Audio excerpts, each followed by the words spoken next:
এবার ওয়েস্ট ইন্ডিজের বিপক্ষে 3 ম্যাচ ওডিআই সিরিজের জন্য একেবারে নতুন অনভিজ্ঞ দল স্কোয়াড ঘোষণা করেছে বাংলাদেশ। এতটাই অনভিজ্ঞ যে দলে নেই 5 অভিজ্ঞ ক্রিকেটার। এমন স্কোয়াড নিয়ে কিভাবে ওয়েস্ট ইন্ডিজের বিপক্ষে জিতবে বাংলাদেশ? প্রথমবারের মতো ওডিআইতে নতুন অধিনায়কের দায়িত্ব পালন করে মাঠে নামছে মেহেদী হাসান মিরাজ। মেহেদী মিরাজ কি পারবেন এই অনভিজ্ঞ দল নিয়ে ওয়েস্ট ইন্ডিজের বিপক্ষে সিরিজ জিততে? তো দর্শক, সম্পূর্ণ বিস্তারিত থাকছে পুরো ভিডিওতে।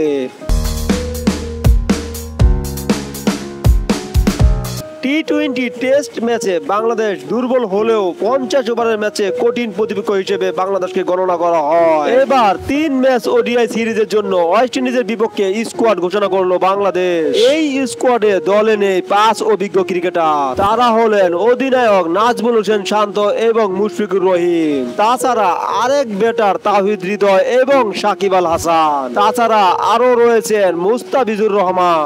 এই 5 ক্রিকেটারকে ছাড়াই এবার ওয়েস্ট ইন্ডিজের বিপক্ষে মাঠে নামছে বাংলাদেশ। মেহেদী মিরাজকে অধিনায়ক করে দেখা যাক এক নজরে বাংলাদেশের স্কোয়াড। ওয়েস্ট ইন্ডিজের বিপক্ষে 3 ম্যাচ ওডিআই সিরিজের জন্য 15 সদস্যের স্কোয়াডে রয়েছেন অধিনায়ক মেহেদী হাসান মিরাজ। তাছাড়া সাথে রয়েছেন wicket keeper batsman Liton Kumar Das. আরো আছেন তানজিদ হাসান তামিম, সৌম্য সরকার, পারভেজ হোসেন ইমন। তাছাড়া একমাত্র অভিজ্ঞ ক্রিকেটার মাহমুদুল্লাহ রিয়াদ। আরো রয়েছেন জাকির আলী অনিক, আফিফ হোসেন, রিশাদ হোসেন, নাসুম আহমেদ। তাছাড়া আরো রয়েছেন তাসকিন আহমেদ, হাসান মাহমুদ, শরীফুল ইসলাম, তানজিদ হাসান সাকিব এবং সর্বশেষ গতি দানব নাহিদ রানা। আগামী 8, 10 এবং 12 তারিখে হবে 3টি ওডিআই সিরিজ। তো দর্শক, এই স্কোয়াড নিয়ে বাংলাদেশ কি ওয়েস্ট ইন্ডিজের বিপক্ষে জিততে পারবে নাকি হারার আগে হেরে আসবে বাংলাদেশ?